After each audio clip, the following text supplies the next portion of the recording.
네, 또다시 코로나가 유행하면서 우리 사랑하는 성도님들을 온라인에서만 만날 수 있게 돼서 무척 아쉬운 마음이 큽니다. 특별히 교회가 세상에 빛과 소금이 되어야 함에도 불구하고 세상에 지탄의 대상이 된 작금의 현실 가운데 마음이 많이 무겁고 또 어려운 것이 솔직한 심정입니다. 이런 상황 가운데서 어떻게 또 어떤 말씀을 전할까 참 부담이 되더라고요. 그럼에도 제가 말씀을 전하는 게 아니라 성령께서 주신 말씀을 대언하는 자리이기 때문에 부담되고 부족하지만 함께 여러분들과 말씀을 나누고자 합니다. 먼저 기도한 후에 오늘 주신 말씀 함께 살펴보겠습니다. 사랑과 은혜가 많으신 하나님 아버지, 다시 시작된 코로나로 인해서 또 어떻게 살아야 할지, 어떻게 해야 될지 막막하기만 합니다. 이런 현실 가운데 우리에게 말씀하여 주시옵소서. 어떻게 사는 것이 지혜로운 것인지 알려주시고 어떻게 살아가는 것이 하나님 자녀같이 살아가는 건지 알려주셔서 그 말씀 가지고 용기와 또 위로를 얻고 한 주간 살아갈 수 있는 이 말씀의 자리가 될 수 있도록 주님께서 함께하여 주시옵소서. 각 가정에서 온라인 드리는 우리 성도님들 가운데 예배에 집중할 수 있는 여러 가지 환경 주님께서 인도하여 주시고 전하는 저도 분별하여 잘 전할 수 있도록 주님 인도하여 주시옵소서. 감사하며 예수님 이름으로 기도드립니다. 아멘. 오늘은 고린도 후서를 통해 비록 무너졌지만 괜찮아라는 제목을 가지고 성령 강림절후 12번째 주 말씀을 지금부터 전하도록 하겠습니다. 타이탄의 도구들이라고 하는 리더십에 관련된 책이 있습니다. 자신의 분야에서 최정상에 오른 사람들을 책에서는 거인 타이탄이라고 부릅니다. 그래서 이 책은 타이탄들의 다양한 삶의 방식을 소개하고 있습니다. 그 중에 기억나는 인상 깊었던 내용이 하나 있었는데요. 이 타이탄들은 어려운 일이 생기면 또 어려운 일이 생길까 봐 두렵고 걱정이 되면 미리 구체적으로 최악의 상황을 정의해보고 그려본다라고 합니다. 이때 철학자 세네카의 질문이 유용하다고 합니다. 그는 며칠간 낙노한 옷차림으로 가장 싸구려 음식을 먹으면서 자신한테 이렇게 질문해보라고 합니다. 지금 이 상황이 나에게 닥칠 최악의 상황인가? 라고. 그래서 타이탄들은 마찬가지로 자신에게 벌어질 최악의 시나리오를 설정한 다음에 그 상황 속에서 이 상황이 지금 나에게 닥칠 가장 최악의 상황일까라고 질문을 해본다라고 합니다. 책의 저자는 자신에게 가장 최악의 상황은 회사를 문을 닫는 것이라고 하더라고요.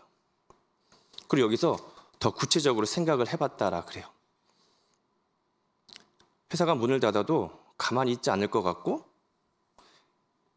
예전에 경험을 살려서 임시직이지만 바텐더 일을 하면서 월세를 내고 또 가구들을 팔고 외식비를 줄여가면서 어떻게든 살아갈 방법을 마련할 것 같다라고 하는 그런 생각들을 막 떠올리게 됐다 그래요.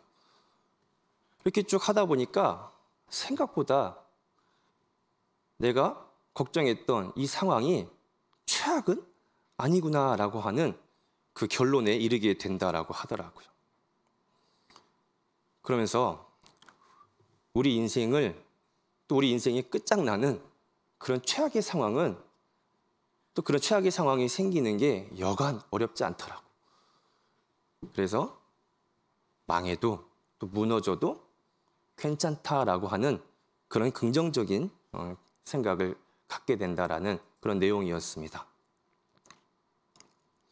코로나가 다시 유행하면서 앞으로 더 어려워질 거다, 더 힘들어질 거다라는 이야기는 너무 많이 나오고요. 또 교회가 그 중심에 있다 보니까 그런 말 많이 들으셨을 것 같아요. 이 시대에 교회가 설 자리가 없다. 기독교 망할 것 같다라고 하는 그런 우려 섞인 그런 이야기들을 많이 들으셨을 것입니다.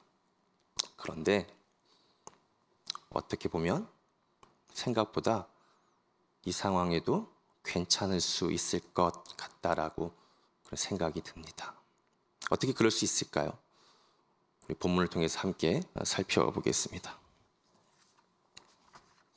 먼저 본문을 나누기 전에 고린도 후서의 배경에 대해서 간략히 나눠보고자 합니다.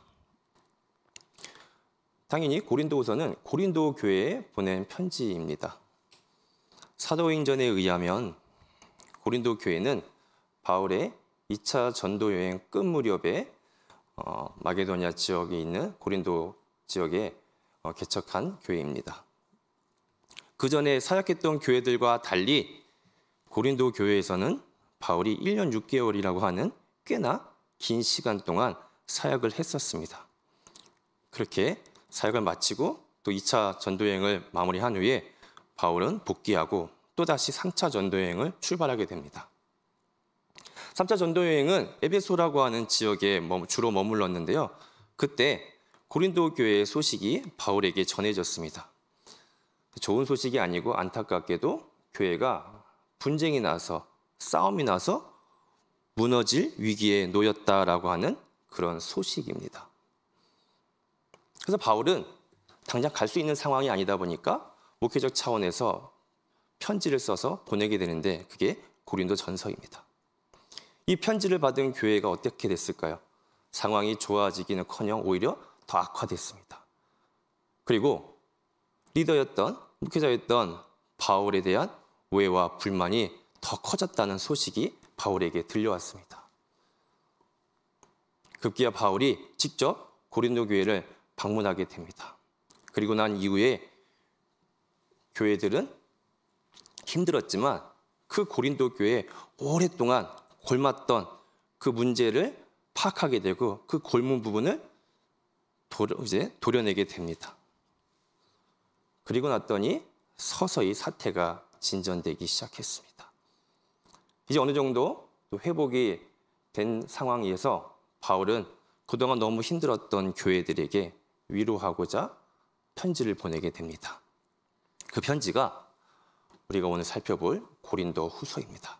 즉 고린도 후서는 힘들었던 교회들에게 위로하고자 쓴 편지가 고린도 후서입니다. 그런데 위로하고자 쓴 고린도 후서에서 교회를 위로하기는커녕 바울은 자신의 힘들었던 고생담을 담은 이야기를 굉장히 많이 한다는 것을 우리가 알게 됩니다. 교회 힘들어서 위로했는데 본인이 힘든 이야기를 더 많이 하게 됩니다. 오늘 읽은 내용도 그 중에 하나고요. 이후에 6장, 11장에 걸쳐서 크게 총 3번의 바울의 고생담을 이야기하게 됩니다. 같은 내용이 반복됩니다. 왜 그럴까요? 그 테드 강연 중에 역대 가장 많은 사람들이 본 강연 중에 하나로 브라운 박사의 취약성의 힘이라고 하는 강연이 있습니다. 이 강연이 왜 이렇게 사람들한테 인기가 많을까? 그 이유가 제목처럼 이 강연하러 온 강연자가 자신의 취약성을 많이 노출했기 때문이라고 합니다. 사람들은 저처럼 반듯하고 매끄러운 사람보다는 자신의 취약성을 드러내는 사람들을 더 높게 평가하고 그에게 신뢰를 더 많이 느낀다라고 합니다. 더 신뢰감이 든다 그래요. 그래서 그 강연이 인기가 많았다라고 합니다. 그래서 그랬는지 바울은 이 고린도 교회에 자신의 취약한 부분을 드러내고 고생했던 이야기를 많이 들려줍니다. 그래서 그 고린도 교회와 다시 신뢰를 회복하고 관계를 이어가고 싶었던 것 같습니다. 그런데 더 큰 이유가 있습니다. 고생담을 기록한 더 큰 이유가 있었습니다. 앞서서는 바울이 교회에 오해를 산다라고 했었습니다. 그 중에 하나가 이런 오해였습니다.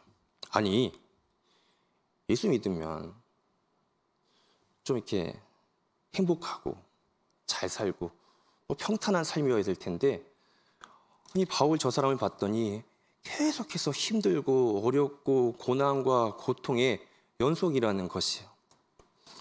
저런 삶을 보니까, 저런 모습을 보니까 바울과는 하나님이 함께 하시는 것 같지 않다라고 하는 그런 오해가 만연했습니다. 그래서 바울은 왜 본인이 이렇게 고난받을 수밖에 없었는지, 고난받는지, 고통 가운데 살아가는지 그 이야기를 들려주고 싶었어요. 그래서 그들의 오해를 풀어주고 싶었습니다. 근데 바울 자신도 이 자신이 힘들었나 봐요. 헷갈리고 어려웠던 것 같습니다. 왜 이렇게 나한테는 어렵고 힘든 상황이 계속해서 펼쳐질까? 연단길로 유명한 이철환 작가의 예수 믿으면 행복해질까라고 하는 또 다른 책이 있습니다. 이 책 제목을 우리 자신한테 한번 질문해 봐도 좋습니다. 여러분, 예수 믿으면 행복하세요? 예수 믿으니까 행복해졌어요? 책에서는 예수 믿었더니 행복해졌더라라고 하는 그런 소소한 이야기들을 담아내고 있습니다. 어느 날 그 작가가 민박을 하기 위해서 민박집을 찾아갔습니다. 근데 그 앞에 너무 이쁜 강아지가 있는 거예요. 근데 그 강아지 앞에 밥그릇이 놓여 있는데, 강아지는 이쁜데 밥그릇이 다 찌그러지고 깨지고 너무 더럽더라는 거예요. 속으로 주인 너무하다. 좀 이렇게 새 그릇 좀 갖다가 좀 바꿔주면 얼마나 좋겠냐라고 생각하는 찰나 막 소나기가 내린 거예요. 그래서 비를 피하고자 방으로 들어갑니다. 그리고 비가 그치고 밤이 돼서 밖에 나왔는데요. 그때 그는 깜짝 놀라게 됩니다. 이 찌그러진 강아지 밥그릇 위에 물이 고였는데 거기에 별이 총총총 떠 있는 거예요. 하늘에도 별이 총총 떠 있는데 하늘에 있는 것보다 이 강아지 밥그릇 위에 있는 별이 훨씬 아름답고 이쁘게 그는 느꼈습니다. 그러면서 그가 깨달았습니다. 이 강아지 밥그릇 위에 별이 뜰 수 있었던 이유는 아마 이 밥그릇이 찌그러지고 깨지고 더러워서 그런 것 같다라고. 아마 새 밥그릇, 깨끗한 밥그릇이었으면 여기에 별이 떠 있지 않고 별이 있어도 그렇게 아름답게 보이지 않았을 것이다 라고 그는 느꼈다고 합니다. 그러면서 이렇게 깨끗하지 않은 모습, 부족한 모습일지라도 내 안에 아름다운 주님을 담을 수 있겠구나 라고 하는 그 주님의 말씀처럼 그 상황이 그에게 들려졌다라고 합니다. 바울도 이 사실을 깨달은 것 같습니다. 나는 왜 이렇게 힘들고 매맞고 갇히고 따돌림 당하고 왜 이렇게 힘들까? 잘 이해가 되지 않았을 텐데 그는 고린도 교회에 편지를 쓰면서 느꼈는지 깨닫게 됐는지 비슷한 이야기를 하게 됩니다. 내가 이렇게 힘들고 삶이 찌그러지고 구겨지고 무너지는 이유는 바로 그래야 내 안에 계신 주님이 더 빛나기 때문이다 라고 하는 그 사실을 바울은 깨달은 것 같아요. 그래서 이렇게 이야기합니다. 우리 7절 한번 읽어보겠습니다. 다시. 자, 시작.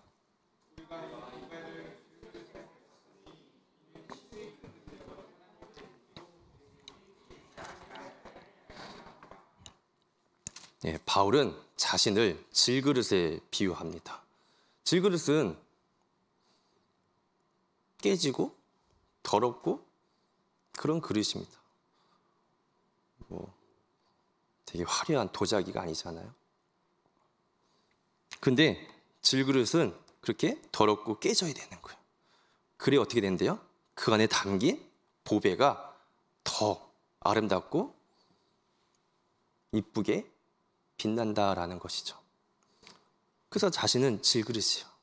그래서 내가 고난받고 힘들고 어려워져야 내 안에 계신 보배로우신 보배이신 누가요? 예수님이 빛나게 된다라고 하는 것을 바울은 깨닫습니다. 그래서 제가 이렇게 어려웠습니다. 힘들었습니다. 고난받았습니다. 라고 지금 고린도 교회에 이야기를 해줍니다. 바울은 이제 본인이 왜 고난받는지 그 이유를 알았습니다. 내가 왜 이렇게 고생할 수밖에 없었는지 바울은 이해했습니다. 그러고 나니까 세상을 바라보는 시야가 확 달라졌습니다. 비록 상황은 바뀌지 않았을지언정 그가 바라보는 그 마음의 상태는 바뀐 것입니다. 어떻게 바뀌었을까요? 우리 한 번 더 이어서 8, 9절 읽어보겠습니다. 시작.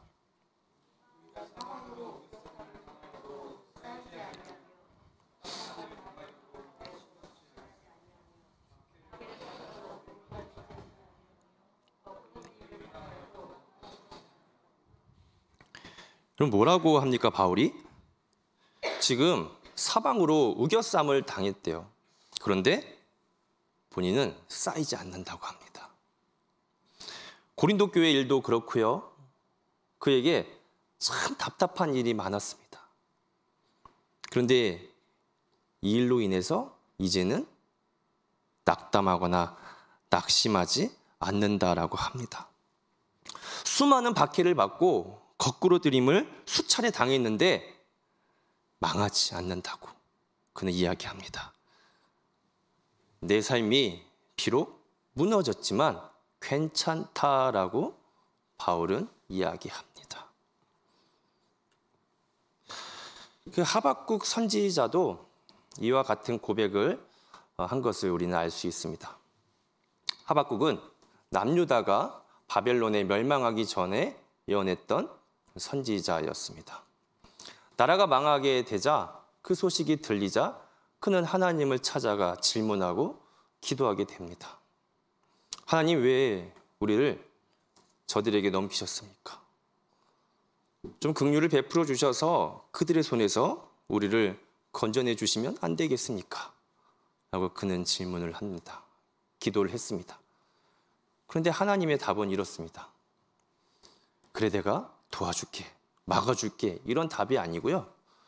의인은 믿음으로 말미암아 사는 것이다 라고 이야기를 해줍니다. 이게 무슨 말이에요? 내 앞에 보이는 고난, 고통, 이런 것이 해결된다고, 내 문제가 해결됐다고 네가 살고 그걸로 살아가는 게 아니고, 하나님을 믿는 사람은 나를 통해서 내 은혜를 가지고 은혜를 느끼면서 누리면서 그렇게 살아가는 것이다. 믿음으로 살 수 있는 것이다 라는 그런 이야기입니다. 추상적이고 예미하고 확 와닿지 않는 말씀이었지만 그래도 하박국에게 이 말씀은 다시 한번 잔잔히 하나님의 마음이 전해졌습니다. 그렇지. 지금 당장 우리를 쳐들어오는 바벨론을 하나님이 막아주시고 또 전쟁을 우리가 이기고 포로로 끌려가지 않는다고 해서 우리가 잘 살게 되는 게 아니고, 그래서 내 생명이 유지되는 것이 아니고 우리는 하나님을 믿음으로 사는 것이지, 하나님의 은혜로 말미암아 사는 것이지 라는 그런 고백을 하게 됩니다. 나름 은혜로웠어요. 그런데 이 고백을 하자마자 저쪽에서 바벨론 군대가 쳐들어오는 모습을 보게 됩니다. 바벨론 군대의 말발굽 소리를 듣게 됩니다. 순간 다시 너무 무서워지고 창자가 흔들리기까지 떨리기 시작했습니다. 다시 기도하고 싶었어요. 하나님, 이게 믿음으로 사는 게 아니고 지금 바벨론을 막아주셔야, 그래야 제가 살 것 같습니다 라고 기도하고 싶었지만 하박국 그렇게 기도하지 않습니다. 뭐라고 기도했는지 우리 한번 읽어볼까요? 하박국 3장 17절에서 18절입니다. 같이 읽을게요. 시작.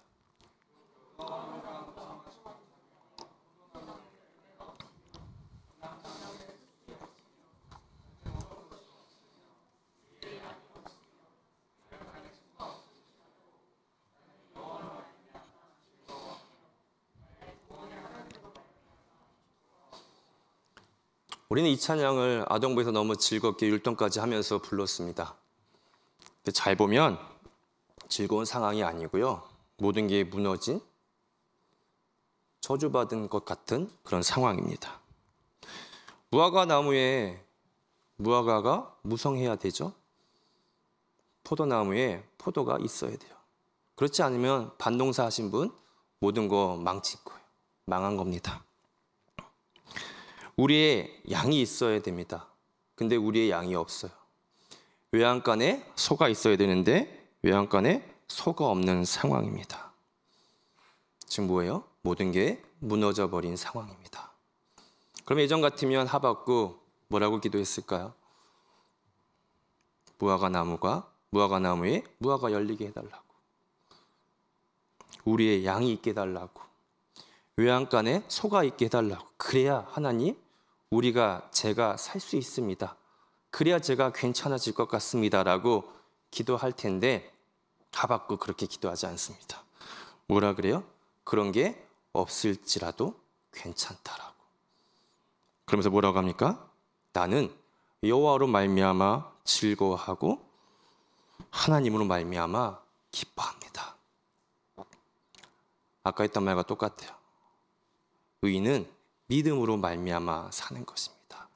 은혜로 말미암아 사는 것입니다. 그러니 지금 좀 모든 게 무너져도 괜찮습니다. 라고 하박국은 고백합니다. 하박국처럼 또 바울처럼 우리도 그런 고백을 할 수 있을런지 모르겠습니다.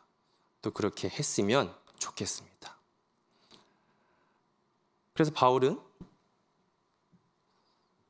다시 한번 비록 무너졌지만 여러분 괜찮습니다 라고 하는 말을 다시 한번 고린도 교회에 이야기를 해줍니다. 내가 이렇게 무너졌던 것처럼 아마 여러분들도 살다 보면 또 무너지고 모든 게 망가지는 상황이 생길 텐데 그때 여러분 낙심하지 않았으면 좋겠다라고 괜찮았으면 좋겠다라고 하는 이야기를 다시 한번 들려주게 됩니다. 오늘 우리가 읽은 본문 바로 뒤에 이어지는 말씀입니다. 고린도후서 4장 16절에서 18절인데 한 번만 더 같이 읽어볼게요. 자, 시작.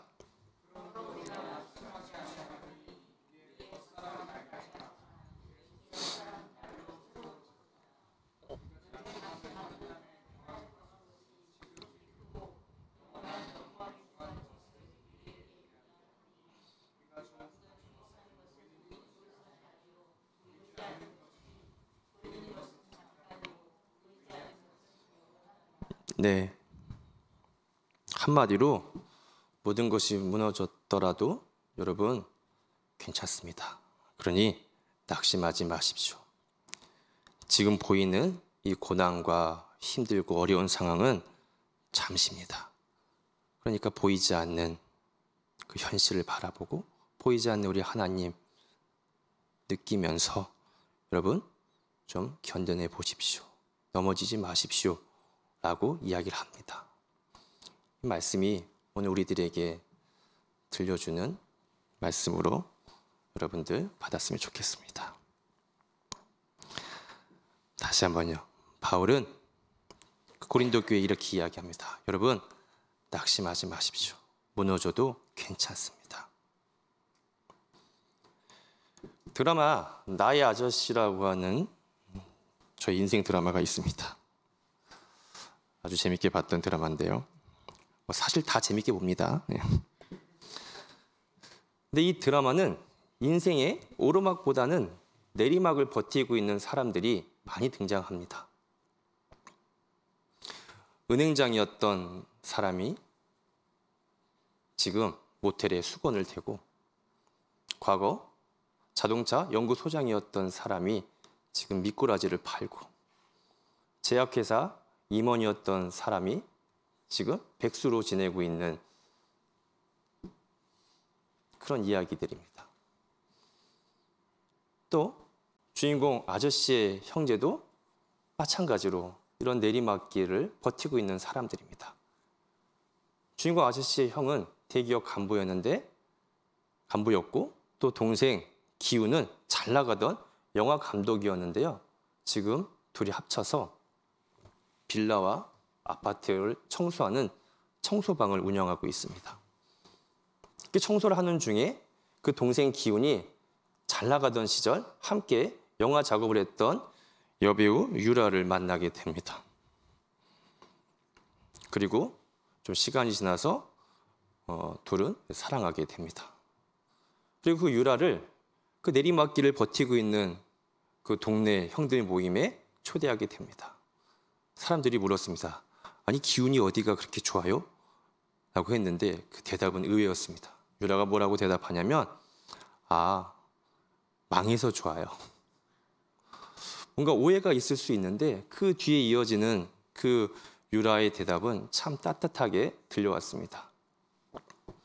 저는 평생 망할까 봐, 망하면 모든 게 끝날까 봐 두려워서 걱정 가운데 살았는데 기훈 씨도 그렇고 여기 지금 계신 분들 다 망하고 무너졌는데 그러면 모든 게 끝날 줄 알았는데 망해도 너무 괜찮은 것 같더라고.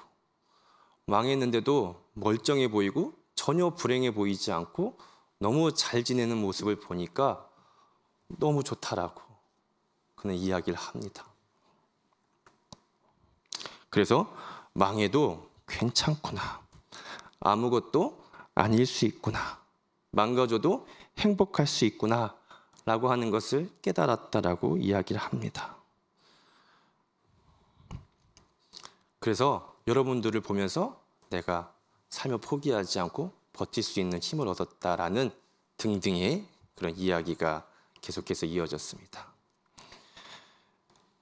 코로나로 인해서 우리들 삶이 많이 무너졌고 앞서 말씀드린 것처럼 우리 교회가 많이 무너진 상황입니다. 그렇지만 함께 나눈 말씀처럼 괜찮아 라고 이야기하면서 잘 지내는 여러분, 또 우리 교회 됐으면 좋겠습니다. 교회가 세상에 줄 수 있는 위로와 힘이 무엇일까 생각해 봤습니다. 지금 상황에서 무너졌지만 괜찮게 잘 지내는 모습이 오히려 또 무너져서 힘들어하는 사람과 세상들에게 다른 새로운 위로와 힘을 주지 않을까 생각합니다. 그래서 여러분 힘들지만 비록 무너졌지만 괜찮다라고 잘 지내셨으면 좋겠습니다. 말씀을 정리하겠습니다. 오늘 우리는 고린도후서를 통해 바울이 고린도 교회에 자신이 고생했던 그 고생담을 들려준 이야기라고 하는 것을 우리는 나눴습니다. 크게 3번에 걸쳐 고생담을 들려주는데 오늘 우리는 그 첫 번째 고생담에 대해서 나눴습니다. 아마 바울은 많은 이들에게 예수 믿는 사람이 왜 이렇게 고통을 많이 겪느냐는 질문을 받으면서 살았던 것 같습니다. 예수 믿으면 행복해져야 하는 거 아니냐면서 말이죠. 그래서 바울은 본인이 고생을 겪은 이유에 대해서 말해줬습니다. 함께 살폈던 것처럼 본인은 질그릇이다. 그래서 질그릇은 깨져야 그 안에 있는 보배가 빛나는 것처럼 내가 고난받고 깨져야 예수님이 빛나기 때문에 내가 이렇게 고난과 고통의 삶을 살았다라고 이야기합니다.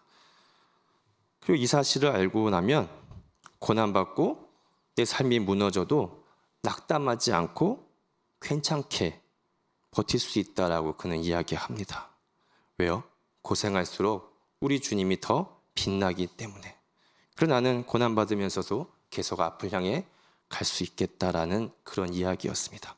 그러니까 여러분들도 무너진 현실 가운데 낙담하지 마시고 괜찮아라고 하면서 잘 이겨내고 현실을 포기하지 말기를 그는 이야기합니다. 이게 역설이거든요. 무너졌는데 괜찮아요. 고린도후서에 우리가 잘 아는 또 하나의 역설이 나옵니다. 약할 때 강함 대신해라고 하는 거 이야기하시죠? 고린도후서에 나오는 말씀인데요. 약하면 강할 수 없는데 약한 게 오히려 강한 것이라고 합니다. 그래서 이런 역설의 삶을 살아가는 우리 모두가 됐으면 좋겠습니다. 우리 하늘교회 성도님들도 비록 무너질 것 같은 삶이 앞에 놓였지만 다시 한번요, 낙담하지 않았으면 좋겠고요. 또 버틸 수 없는 한계가 와도 포기하지 마시고 괜찮다라고 하면서 이겨냈으면 합니다. 박노해의 시로 오늘 말씀을 갈무리할까 합니다. 한계선이라고 하는 시입니다. 옳은 일을 하다가 한계에 부딪혀 더는 나아갈 수 없다, 돌아서고 싶을 때 고개 들어 살아갈 날들을 생각하라. 여기서 돌아서면 앞으로 어려운 일이 생길 때마다 너는 도망치게 되리라. 여기까지가 내 한계라고 스스로 그어버린 그 한계성이 평생 너의 한계가 되고 말리라. 옳은 일을 하다가 한계에 부딪혀 그만 금을 긋고 돌아서고 싶을 때 묵묵히 황무지를 갈아가는 일소처럼 꾸역꾸역 너의 지경을 넓혀가라.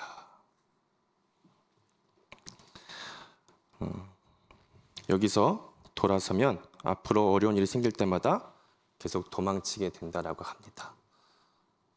지금 도망치고 싶은 그런 현실이지만 여러분 도망치지 마시고 우리 함께 괜찮다라고 이 상황 잘 이겨내서 다시 역으로 힘들어하는 세상과 사람들에게 우리가 괜찮게 버티는 모습을 통해서 위로와 힘을 줄 수 있는 그런 여러분들, 우리 교회 될 수 있기를 바랍니다. 사랑하는 하나님, 얼마 전에는 비 때문에 참 많이 힘들었는데 이번 주에는 또다시 유행된 코로나로 인해서 다들 힘든 한 주를 보내고 왔습니다. 곳곳에서 아파하고 신음하는 소리가 많이 들려옵니다. 주님, 은혜 아니면 버틸 수 없고 괜찮지 않습니다. 이 땅에 또 우리들에게 또 교회에 은혜 베풀어 주시옵소서. 주님, 힘들어하는 그 소리에 외면치 마시고 속히 이 땅을 회복시켜 주시옵소서. 우리들도 무너진 삶의 현실에 놓여 있습니다. 정말 많이 힘들지만 다시 한번 오늘 말씀 붙잡고 믿음으로 주님 바라보며 낙담하지 않고 잘 이겨내 보고 싶습니다. 도와주세요. 그리고 우리 교회도 다시 일어나서 이제는 세상의 지탄이 아닌 빛과 소금의 역할을 감당하는 그런 교회 되게 하여 주시옵소서. 세상에 복음을 전하는 그런 교회 되게 하여 주시옵소서. 그래서 그 복음을 듣고 무너진 이들이 다시 일어나는 주님, 그 기적을 바라보기 원합니다. 함께하여 주실 걸 믿고 이 모든 말씀 예수님의 이름으로 기도드립니다. 아멘.